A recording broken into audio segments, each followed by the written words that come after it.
ओम श्री विष्णवे नमः। आप सभी का बहुत बहुत स्वागत और अभिनंदन है हमारे YouTube चैनल पे। आज आप सुनेंगे कार्तिक मास महात्म का अध्याय 17। इसी के साथ आप सभी लोग सुनेंगे भगवत गीता का पाठ, विष्णु चालीसा का पाठ, तुलसी माता की कथा और तुलसी माता की आरती। नारद जी बोले, इस प्रकार गणों के वचन सुनकर और विस्मित होकर दंडवत करके धर्मदत्त बोला, सब मनुष्य यज्ञ दान तीर्थ सबसे विपत्नाशक भगवान विष्णु की आराधना करते हैं। उनमें भगवान विष्णु को प्रसन्न करने और सामीप्य देखकर क्या ऐसा कोई पूजन है जिसको करने से सब यज्ञ शीघ्र ही सफल हो जाए। तब गण बोले कि हे विप्र, तुमने यह अच्छा प्रश्न किया है। हम तुमसे एक प्राचीन वृतांत कहते हैं, तुम एकाग्र चित्त से इसे सुनो। कांचीपुरम चक्रवर्ती राजा था। इसके ही नाम से चोल देश प्रसिद्ध हुआ। उसके राज्य में कोई भी आदमी दरिद्र, दुखी, पाप बुद्धि और रोगी नहीं हुआ। असंख्य यज्ञ करने वाले उस चोल के स्वर्ग यज्ञ स्तंभ से ताम्रपाणी नदी के किनारे चैत्र रथ नाम के कुबेर की तरह शोभायमान थे। एक समय वह राजा अनंत शयन को गया, जहाँ के योग माया के आश्रम में भगवान शेष पर शयन करते थे। उसने वहाँ लक्ष्मीपति भगवान का मोतियों और सुंदर सुवर्ण के फूलों से पूजन किया और दंडवत प्रणाम करके वहां बैठ गया। तब उसने हाथ में तुलसी और जल लिए। कांचीपुरम भक्त को भगवान को स्नान कराते और तुलसी पात्र से पूजन करते देखा। उनके ऊपर ब्राह्मण द्वारा चढ़ाए हुए तुलसी दल से उसके रत्न ढक गए। यह देखकर राजा कुपित होकर बोला, यहाँ माणिक सुवर्ण से मैंने पूजा की। हे विष्णुदास, वह सब तुलसी पत्रों से तुमने क्यों ढक दिया है? तू विष्णु की भक्ति नहीं जानता है, तू ढोंगी है जो तू मेरी शोभा युक्त पूजा को ढकता है। तबे ब्राह्मण राजा के गौरव को तुच्छ समझकर बोला, हे राजन, तू भी भक्ति को नहीं जानता। तुझे राज्य लक्ष्मी का घमंड है। तूने पहले कितने विष्णु व्रत किए हैं? गण बोले। ब्राह्मण का वचन सुनकर और हंसकर राजा गर्व सहित वचन कहने लगा कि तू भक्ति का गर्व करता है तो बता, तुझ दरिद्री की भक्ति कितनी है? विष्णु को प्रसन्न करने वाला यज्ञ दान आदि तूने नहीं किए और न पहले तूने कोई मंदिर बनवाया। ऐसे ही भक्ति का तुझे घमंड है। अब सब उपस्थित जन देखते रहो कि विष्णु मुझको दर्शन देते हैं कि इसको, तभी हम दोनों की भक्ति मालूम हो जाएगी। ये कहकर राजा ने राजगृह में जाकर मृदुल ऋषि को आचार्य बनाकर वैष्णव यज्ञ आरंभ कर दिया। उस यज्ञ में बहुत से ऋषि आए, बहुत सा अन्न धन संपदा लगाया गया। विष्णुदास ने भी उसी मंदिर में ठहरकर भगवान विष्णु को प्रसन्न करने के लिए तुलसी का वन लगाया और एकादशी के दिनों में 12 अक्षर मंत्रों, ससुपचार और नृत्य गीत आदि मंगलों से भगवान विष्णु की नित्य पूजा करने लगा। चलते में, भोजन में, शयन में सदा भगवान विष्णु को स्मरण करता रहता और समदृष्टि होकर सब में भगवान विष्णु को देखता। भगवान विष्णु की प्रसन्नता के लिए माघ एवं कार्तिक मास की विशेष नियम करके व्रत करने लगा। फिर उनके उद्यापन भी उसने पूर्ण किए। इस प्रकार समस्त इंद्रियों को वश में करके भगवान की आराधना करते हुए राजा चोल और विष्णुदास को बहुत समय व्यतीत हो गया। इसके आगे का वृतांत आप अगले अध्याय में सुनेंगे। इसी के साथ आप सुनिए भगवत गीता का यह महात्म। महादेव जी कहते हैं, पार्वती, अब मैं आदर पूर्वक 9वें अध्याय के महात्म का वर्णन करूंगा। तुम स्थिर होकर सुनो। नर्मदा के तट पर महिष्पति नाम की एक नगरी है। वहाँ माधव नाम के एक ब्राह्मण रहते थे जो वेद वेद्यांग के तत्व ज्ञान थे। उन्होंने विद्या के द्वारा बहुत धन कमाकर एक महान यज्ञ का अनुष्ठान आरंभ किया। उस यज्ञ में बलि देने के लिए एक बकरा मंगाया गया। जब उसके शरीर की पूजा हो गई तब सबको आश्चर्य में डालते हुए उस बकरे ने हंसकर उच्च स्वर से कहा कि ब्राह्मण, इन बहुत से यज्ञों द्वारा क्या लाभ है? इनका फल तो नष्ट हो जाने वाला है तथा जन्म, जरा और मृत्यु के भी कारण है। यह सब करने पर भी मेरी जो वर्तमान दशा है, इसे देख लो। बकरे के इस कौतूहल वचन को सुनकर यज्ञ मंडप में रहने वाले सभी लोग ही विस्मित हुए। तब वे यजमान ब्राह्मण हाथ जोड़कर अपल के नेत्रों से देखते हुए बकरे को प्रणाम करके श्रद्धा और आदर के साथ पूछने लगे। ब्राह्मण बोले कि आप किस जाति के थे? आपका स्वभाव और आचरण कैसा था तथा किस कर्म से आपको बकरी की योनि प्राप्त हुई? यह सब मुझे बताइए। बकरा बोला, ब्राह्मण, मैं पूर्व जन्मों में ब्राह्मणों के अत्यंत निर्मल कुल में उत्पन्न हुआ था। समस्त यज्ञों का अनुष्ठान करने वाला और वेद विद्या में प्रवीण था। एक दिन मेरी स्त्री ने भगवती दुर्गा की भक्ति से विनम्र होकर अपने बालक के रोग की शांति के लिए बलि देने के निमित्त मुझसे एक बकरा मांगा। तत्पश्चात जब चंडिका के मंदिर में वह बकरा मारा जाने लगा, उस समय उसकी माता ने मुझे श्राप दिया, ओ ब्राह्मणों में नीच पापी, तू मेरे बच्चे का वध करना चाहता है, इसलिए तू भी बकरे की योनि में जन्म लेगा। हे द्विश्रेष्ठ, तब कालवश मृत्यु को प्राप्त होकर मैं बकरा हुआ। यद्यपि मैं पशु योनि में पड़ा हूँ, तो भी मुझे अपने पूर्व जन्मों का स्मरण बना हुआ है। हे ब्राह्मण, यदि आपको सुनने की उत्कंठा हो तो मैं एक और भी आश्चर्य की बात बताता हूँ। कुरुक्षेत्र नामक एक नगर है जो मोक्ष प्रदान करने वाला है। वहाँ शर्मा नामक एक सूर्यवंशी राजा राज्य करते थे। एक समय जबकि सूर्य ग्रहण लगा था, राजा ने बड़ी श्रद्धा के साथ काल पुरुष का दान करने की तैयारी की। उन्होंने वेद वेदांगों में प्रांगत ब्राह्मणों को बुलाया और पुरोहित के साथ वे तीर्थ के पावन जल से स्नान करने को चले। तीर्थ के पास पहुंचकर राजा ने स्नान किया और 2 वस्त्र धारण किए। फिर पवित्र एवं प्रसन्नचित्त होकर उन्होंने श्वेत चंदन लगाया और बगल में खड़े हुए पुरोहित का हाथ पकड़कर तत्कालोचित मनुष्यों से घिरे हुए अपने स्थान पर लौट गए। आने पर राजा ने यथोचित विधि से भक्ति पूर्वक ब्राह्मण को काल पुरुष का दान किया। तब काल पुरुष का हृदय चीरकर उसमें से एक पाप आत्मा चंडाल प्रकट हुआ। फिर थोड़ी देर के बाद निंदा भी चंडाल का रूप धारण करके काल पुरुष के शरीर से निकली और ब्राह्मण के पास आ गई। इस प्रकार चंडाल की वह जोड़ी आंखें लाल किए निकली और ब्राह्मण के शरीर में हठात प्रवेश करने लगी। ब्राह्मण मन ही मन गीता के 9वें अध्याय का जप करते थे और राजा चुपचाप यह सब कौतुक देखने लगे।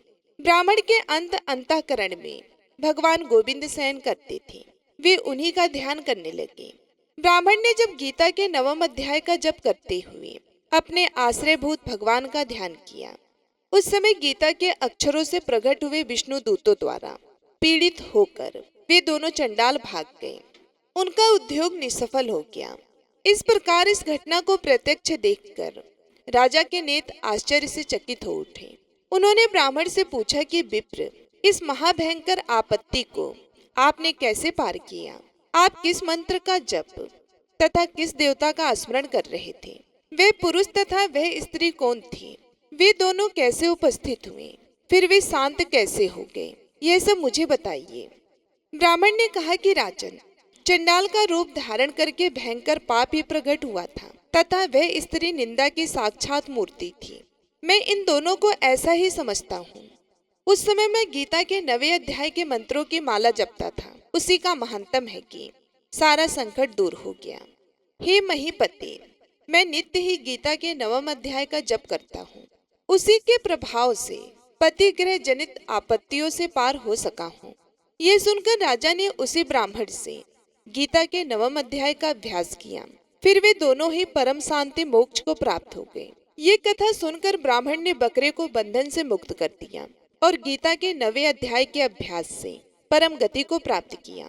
अब सुनेंगे तुलसी माता की कथा और तुलसी माता की आरती। साथ ही सुनेंगे जो लोग कार्तिक के महीने में स्नान करते हैं, कार्तिक स्नान की कथा। किसी गांव में एक साहूकार रहता था और उसका एक बेटा और बहू भी उसके साथ ही रहते थे। साहूकार की बहू कार्तिक मास में रोज सवेरे उठकर गंगा स्नान करने के लिए जाती। सुबह जल्दी जाते समय वे किसी भी पराये पुरुष का मुंह नहीं देखती थी। यह उसका रोज का नियम था। एक राजा का बेटा भी सुबह सवेरे गंगा स्नान करने के लिए जाया करता। वे हैरान होता कि मैं इतनी जल्दी उठता हूँ स्नान करने के लिए, लेकिन कोई तो है जो मुझसे भी जल्दी उठकर स्नान कर लेता है। कार्तिक माह के 5 दिन बचे थे कि एक दिन साहूकार की बहू तो स्नान करके वापस जा रही थी और उस समय राजा का वह बेटा स्नान करने के लिए आ रहा था। आवाज सुनकर बहू जल्दी जल्दी जाने लगी, लेकिन जल्दबाजी में उसकी माला मोजड़ी वहीं छूट गई। राजा के बेटे ने उसकी माला और मोजड़ी उठा ली और सोचने लगा कि जिस स्त्री की यह माला मोजड़ी इतनी सुंदर है, वह स्त्री खुद कितनी सुंदर होगी। तब उसने पूरे गांव में घोषणा करवा दी कि यह जिसकी माला और मोजड़ी है, वह 5 रात मेरे पास आएगी। साहूकार के बेटे की बहू ने कहलवा दिया कि मैं 5 रात आऊंगी, लेकिन किसी को साग भरने बैठा देना। राजा के बेटे ने एक तोते को पिंजरे में बंद कर गंगा किनारे पेड़ पर टांग दिया। बहू सुबह के समय आई, पहले पैड़ी पर पैर रखा और बोली कि हे कार्तिक के ठाकुर, राई दामोदर, पांचों पांडु, छठे नारायण भिखम राजा, उस पापी को नींद आ जाए। राजा के बेटे को नींद आ गई। बहू नहा धोकर चलने लगी तो तोते से बोली कि सुआ सुआ, तेरे गल डालूंगी हीरा, मेरी साग भरियो बीरा। सुआ बोला कि कोई बीर भी साग भरता है क्या? वे फिर बोली सुआ सुआ, सुबह तेरे पग घालूंगी निवर, साग भरियो मेरे देवर। सुआ ने कहा कि ठीक है भाभी, मैं तेरी साख रखूंगा। वह तो कहकर चली गई। राजा का बेटा हड़बड़ा कर उठा और सुआ से पूछा कि सुआ सुआ, वह आई थी, कैसी थी? सुआ बोला कि आभा की सी बिजली, होली की सी झल, केला की सी कामनी, गुलाब का सा रंग। अगले दिन राजा के बेटे ने सोचा कि आज मैं अपनी उंगली में चीरा लगाऊंगा, इससे मुझे नींद नहीं आएगी। अगले दिन राजकुमार उंगली चीर कर लेट गया। वह आई और भगवान से उसी तरह प्रार्थना करने लगी और राजकुमार को फिर से नींद आ गई। वह स्नान करके फिर से वापस चली गई। सुबह राजकुमार ने तोते से फिर पूछा तो उसने वही सारी बातें दोहरा दी। अब राजकुमार बोला कि मैं आज रात में आंखों में मिर्ची डालकर बैठूंगा। रात में वह मिर्ची डालकर बैठ गया। बहू फिर आई और प्रार्थना की, जिससे उसे फिर से नींद आ गई। राजकुमार ने तोते से बहू के आने की बात पूछी। उसने फिर से वही बात बता दी। राजकुमार अब फिर सोचने लगा कि आज मैं बिना बिस्तरे के ही बैठूंगा और रात को बिना बिस्तरे के बैठ गया। जब वह स्नान करने आई तो उसने फिर से भगवान से प्रार्थना की और राजकुमार को नींद आ गई। जब वह नहाकर जाने लगी तो आंखें बंद करके चली गई। राजकुमार जब उठा तो वह जा चुकी थी। राजकुमार फिर सोच में पड़ गया और सोचने लगा कि आज मैं अंगीठी जलाकर बैठूंगा, जिससे कि नींद नहीं आएगी। फिर वे रात को अंगीठी रखकर बैठ गया। साहूकार की बहू आई और वे भगवान से प्रार्थना करने लगी कि आपने 4 रातें तो निकाल दी, अब यह रात और निकाल दो। भगवान ने उसकी बात रख ली और राजकुमार को नींद आ गई। जब वह नहाकर जाने लगी तो तोते से बोली कि इस पापी को कह देना कि 5 रातें पूरी हो चुकी हैं, वह मेरे मोतियों की माला मेरे घर भिजवा दे। सुबह राजकुमार की आंखें खुली तो उसने तोते से पूछा कि क्या वह आई थी? तो तोते ने कहा कि हाँ, वह आई थी और उसने अपनी माला मंगवाई है। यह सुन राजकुमार सोचने लगा कि वह तो सच्ची थी, तभी तो भगवान ने भी उसका सत्य रखा। कुछ समय के बाद राजकुमार को कोढ़ हो गया।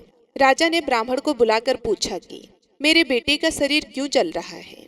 ब्राह्मण ने विस्तार से सारी बात राजा को बताई कि इसने क्या किया था। ब्राह्मण ने कहा कि इसने पतिव्रता स्त्री पर बुरी नजर डाली, इसलिए यह इस रोग से पीड़ित हुआ है। राजा ने इसके ठीक होने का उपाय पूछा तो ब्राह्मण ने कहा कि ये उस साहूकार की बहू को धर्म की बहन बनाए और रोज उसके नहाए हुए जल से यह स्नान करे, तब यह ठीक हो सकता है। राजा साहूकार की बहू की माला लेकर साहूकार के घर गया और बोला कि यह माला आपके पुत्र वधू की है, इसे ले और आपकी बहू के नहाए हुए जल से मेरे बेटे को नहला दे। साहूकार बोला कि वह तो किसी पराये पुरुष का मुंह तक नहीं देखती, आप उसे इस नाली पर बिठा दीजिए। जब वह ऊपर नहाएगी तब नीचे इस नाली के पानी से आपका पुत्र नहा लेगा। राजकुमार ने ऐसा ही किया और कुछ समय बाद उसका शरीर चंदन सा हो गया। हे पंच भिखु देवता, जैसे आपने साहूकार की पुत्र वधू का सत्य रखा, वैसे ही सभी का रखना। पूनो नहाई पड़वा नहाई, 5 रतन पंच तीरथ, पंच भीखम नहाई। 1 टका मेरी गांठ में सुनियो रघुराई, आधे का लाई आंवला आधे की राई। राई दामोदर सांवला, जिसने सृष्टि रचाई। राजा के घर उतरी पुतरी बन आई, राजा लाया ब्याह के रानी बनाई। 4 चक्कर 4 मक्कर 4 दिए की लौ, मैं तुझसे पूछूं श्री कृष्ण जी कब निस्तारा होए। जब आएगा कार्तिक का महीना तब निस्तारा होए। प्रेम से बोलिए कार्तिक के राई दामोदर की जय। अब सुनेंगे तुलसी माता की कथा और तुलसी माता की आरती। एक बार एक गांव में एक बुजुर्ग महिला रहा करती थी। वह बहुत ही पूजा पाठ किया करती थी। वह रोज तुलसी माँ की पूजा करती थी। वह बुजुर्ग महिला रोज तुलसी माता से कहती कि हे तुलसी माँ, तुम मुझे बहू दो, पीताम्बर की धोती दो, मीठा मीठा ग्रास दो, बैकुंठ में वास दो, चटक की चाल दो, पटक के मौत दो, चंदन का काट दो। रानी सा काज दो, दाल भात का भोजन दो, 11 की मौत दो और कृष्ण जी का कंधा दो। वे बुजुर्ग महिला हर महीने में तुलसी माता की रोज पूजा करती और उनके विरले को रोज सींचती। तुलसी माता बुजुर्ग महिला की बात सुनकर धीरे धीरे सूखने लगी। तभी भगवान श्री कृष्ण जी ने देखा कि तुलसी माता सूख रही हैं और तभी एक दिन भगवान श्री कृष्ण तुलसी माता जी के पास प्रकट हुए और भगवान श्री कृष्ण जी ने तुलसी माता से पूछा कि तुम क्यों सूख रही हो? सभी महिलाएं तुम्हारी पूजा करती हैं और तुमको रोज सींचती हैं, लेकिन फिर भी तुम सूखती जा रही हो, इसका कारण क्या है? जिसके बाद तुलसी माता ने भगवान श्री कृष्ण जी से कहा कि हे प्रभु, एक बुजुर्ग महिला मेरे पास रोज आती है और रोज एक ही बात बोलती है।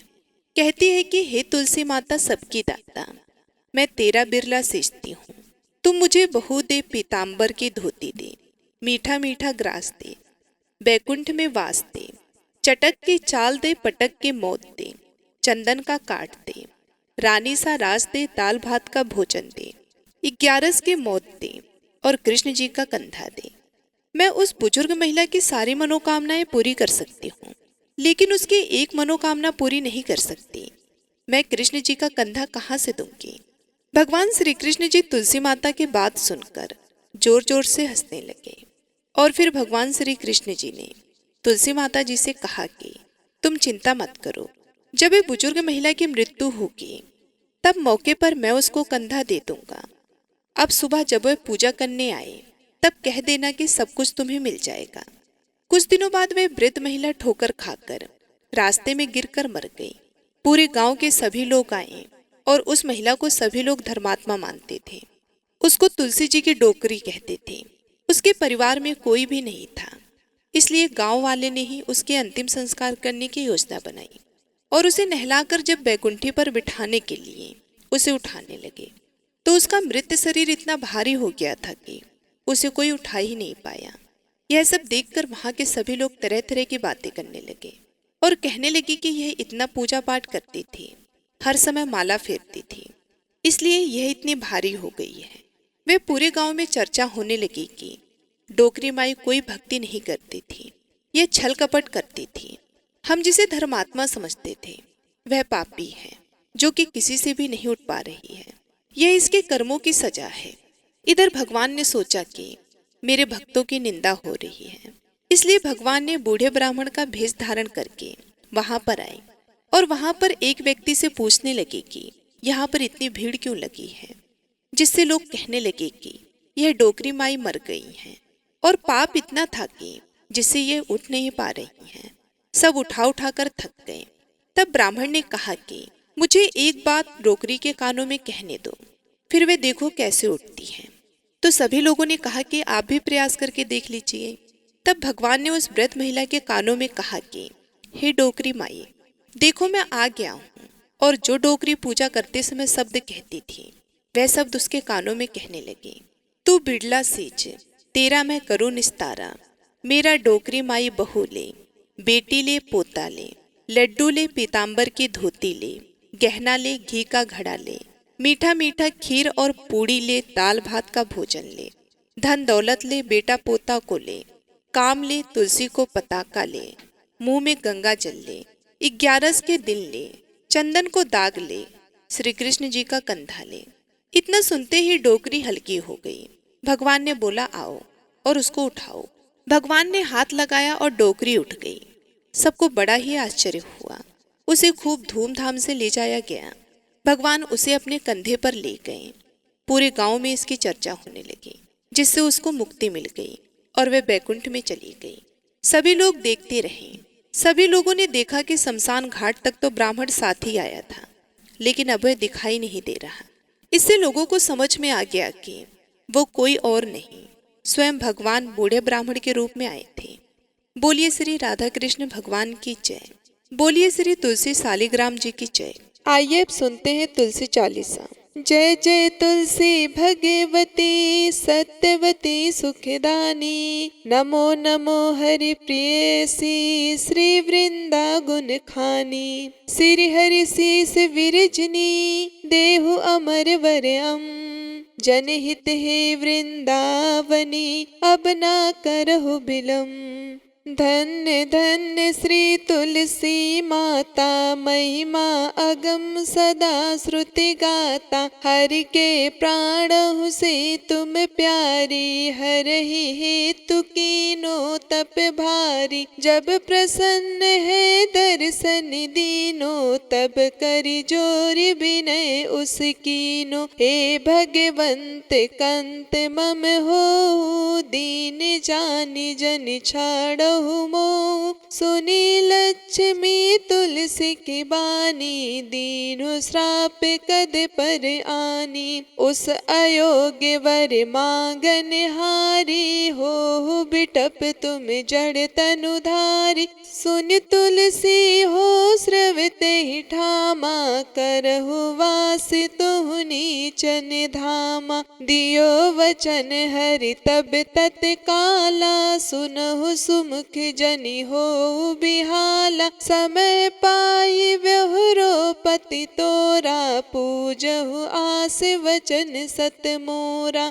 तब गोकुल माह गोप सुदा माता सुभई तुलसी तू बामा। कृष्ण रास लीला के माही राध सक्यो प्रेम लखि नाही। दियो श्राप तुलसी तत्काला नर लोकहि तुम जन्महु बाला। यो गोप वह दानव राजा शंख चूड़ नामक सिर ताजा। तुलसी भई तासु की नारी परम सती गुण रूप अगारी। अस दे कल्प बीत जब गयऊ कल्प तृतीय जन्म तब भयऊ। वृंदाना में भयो तुलसी को असुर जलंधर नाम पति को। कर अति द्वंद अतुल बल धामा लीन शंकर से संग्राम। जब निज सैन्य सहित शिवहारे मरहि न तब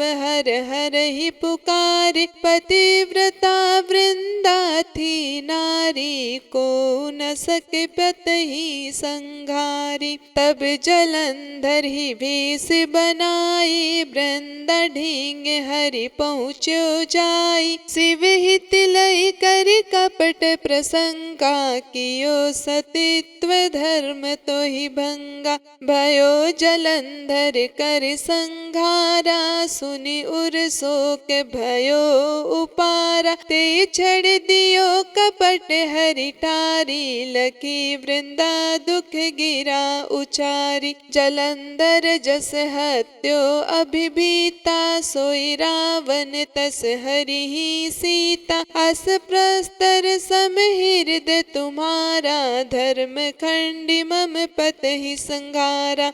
यही कारण लहि श्राप हमारा होवे तनु पसाण तुम्हारा। सुनि हरि तुरत ही वचन उचारे दियो श्राप बिना विचारे। लख्यो ना निज कर तूति पति को छलन चाहो जब पार्वती को। जड़ मत तू अस हो जड़ रूपा जग में तुलसी बिटप अनु।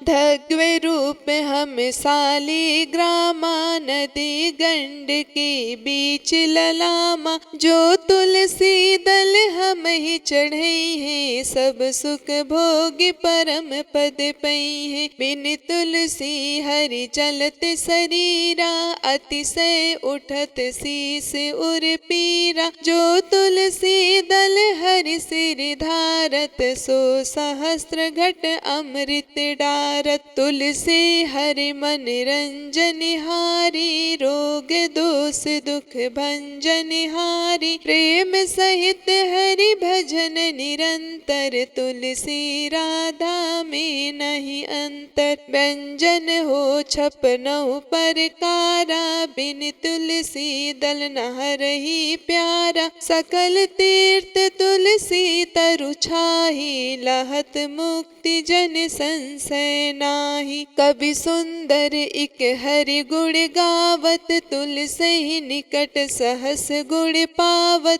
बसत निकट दुर्वासा धामा, जो प्रयास ते पूर्व ललामा। पाठ करहि जो नित्य नर नारी, होहि सुख भासै त्रिपुरारी। तुलसी चालीसा पढ़ी, तुलसी तरु ग्रह धारी। दीप दान करि पुत्र फल, पावै बंधु नारी। सकल दुख दरिद्र हरि, आरहै परम प्रसन्न। असि है धन जन लड़ही ग्रह, बसही पूर्णा अत्र। लाही अभिमत फल जगत, महलाई पूर्ण सब काम। जहि दल अर्पहि तुलसी तह, सहस बसहि हरि राम। तुलसी महिमा नाम लख, तुलसी सुत सुख राम। मानस चली सरच्यो, जग मह तुलसीदास। बोलिए तुलसी माता की जय, श्री हरि विष्णु की जय। अब आइए सुनते हैं तुलसी माता की आरती। जय जय तुलसी माता मैया, जय तुलसी माता। सब जग की सुख दाता, सब जग की सुख दाता। सबकी वर माता, जय जय तुलसी माता। सब योगों से ऊपर, सब रोगों से ऊपर मैया, सब रोगों से ऊपर। रज से रक्षा करके, रज से रक्षा करके। सबकी भव त्राता, जय जय तुलसी माता। बटु पुत्री है श्यामा, सुरबल्ली है ग्रामा। मैया सुरबल्ली है ग्राम्या। विष्णु प्रिय जो नर तुमको सेवे, विष्णु प्रिय जो नर तुमको सेवे। सो नर तर जाता, जय जय तुलसी माता। हरि के शीस विराजत, त्रिभुवन से हो वंदित। मैया त्रिभुवन से हो वंदित। पतित जनों की तारिणी, पतित जनों की तारिणी। तुम हो विख्याता, जय जय तुलसी माता। लेकर जन्म विजन में, आई दिव्य भवन में। मैया आई दिव्य भवन में। मानो लोक तुम्ही से, मानो लोक तुम्ही से। सुख संपत्ति पाता, जय जय तुलसी माता। हरि को तुम अति प्यारी, श्यामड़ सुकुमारी। मैया श्यामड़ सुकुमारी। प्रेम अजब है उनका, प्रेम अजब है उनका। तुमसे कैसा नाता, जय जय तुलसी माता। हमारी विपद हरो तुम, कृपा करो माता। मैया कृपा करो माता। जय जय तुलसी माता, जय जय तुलसी माता। मैया जय तुलसी माता। सब जग की सुख दाता, सब जग की सुख दाता। सबकी वर माता, जय जय तुलसी माता। प्रेम से बोलिए तुलसी माता की जय, माता लक्ष्मी की जय, भगवान विष्णु जी की जय। ये थी आज की कार्तिक मास के महंतम की कथा। आशा करती हूँ आपको आज की ये कथा पसंद आई होगी और आप हमारे आने वाली वीडियो का भी इंतजार करेंगे। आप सभी का दिन शुभ एवं मंगलमय हो, इसी कामना के साथ मैं आप सभी लोगों से विदा लेती हूँ। मिलती हूँ मैं आप सभी लोगों से अगले वीडियो में। तब तक के लिए